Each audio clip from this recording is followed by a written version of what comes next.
Anong luto yan? Adobo? Ayan, kasi kala na po namin yung steak. Gawin na naman natin ngayon ay magprito po tayo ng galunggong. So, ayan guys, yung galunggong. Start na po tayo. Nakasalang na po, may mantika na po. Ayan. So, maliban sa pinambili namin isda at saka pusit.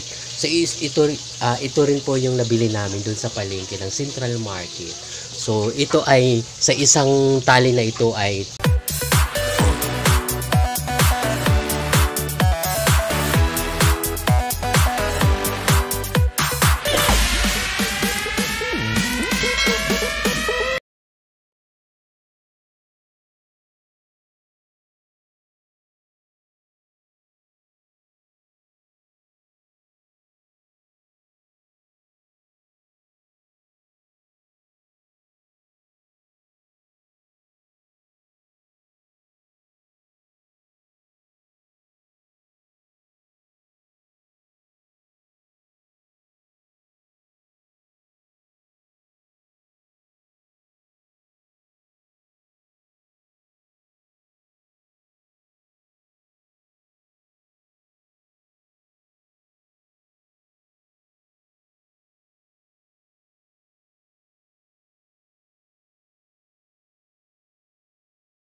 So, ayan guys, kung hindi pa kayo nakapag-subscribe guys, ayan, kung nagustuhan mo yung ating prito ngayon na galunggong at luto na rin yung ating adobong pusit. Ayan, so, ito na lang yung ating pritong galunggong.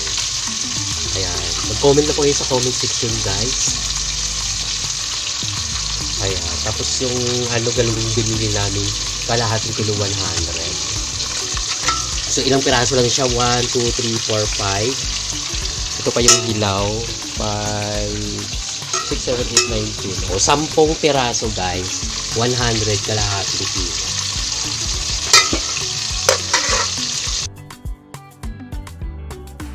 Stop lang prito guys.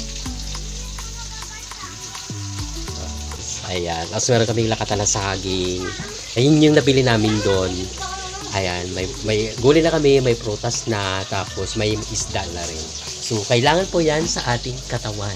Dahil kailangan natin yan para makonsume natin yung ating kalusugan. Para tuloy-tuloy ang ating pagtrabaho para sa pamilya.